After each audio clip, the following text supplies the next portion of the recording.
Hello and welcome to the LP Financial Services Forex Training Class, Introduction to Technical Analysis videos.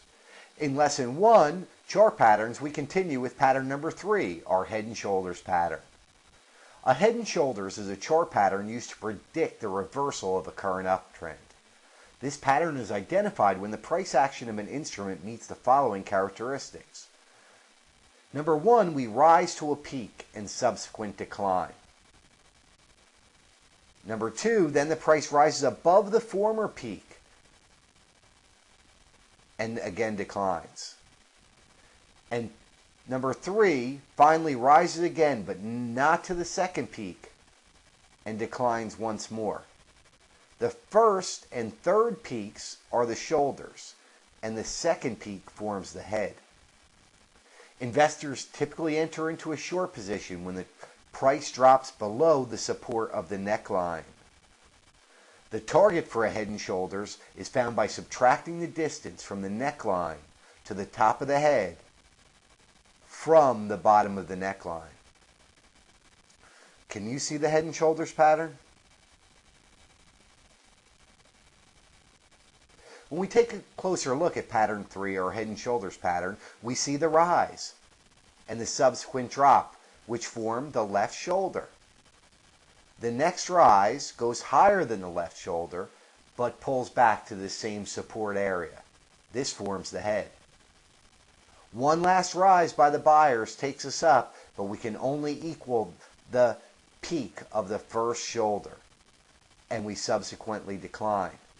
This support area is called the neckline. Breaks of this neckline trigger sell positions. People get short, and the market subsequently declines. The target area for this is to measure the distance from this neckline to the top of the head and subtract it from the bottom of the neckline.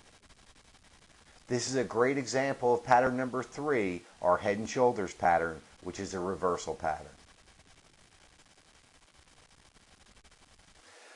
As we look at pattern 4, the reverse head and shoulders pattern, we see that a reverse head and shoulders is a chart pattern used to predict the reversal of a current downtrend. This pattern is identified when the price action of an instrument meets the following characteristics. Number 1, the price action falls to a trough and then rises.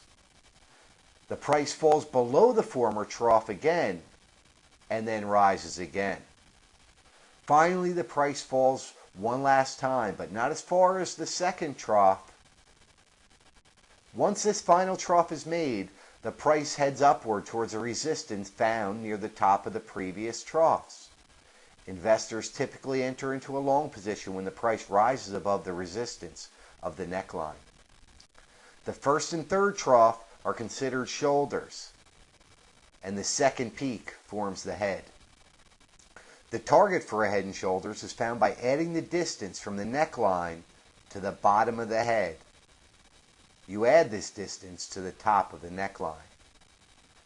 Can you see the reverse head and shoulders pattern? As we look closer at pattern number 4, the reverse head and shoulder pattern, we see the drop off that forms this first trough. A subsequent rise brings us up to resistance. The second trough goes deeper than the first trough and then rises back up to that same support area, forming this neckline. One last push by the sellers makes a final third trough, which is equal to that of the first, but not as deep as the second. This subsequently pushes the market upwards, and when we break this neckline area, long positions are initiated by traders. Consequently, on occasion, the market will come back and retouch this previous resistance area, which has now become support, in this retouch area, before we move onwards to our target level. The target for a reverse head and shoulder pattern is calculated by measuring the distance from this neckline to the bottom of the head, and then adding it to the top of the neckline. This is a great example of pattern number 4, the reverse head and shoulder pattern, which is a reversal pattern. In our next video, we'll go over pattern number 5, the bull flag pattern, and pattern number 6, the bear flag pattern.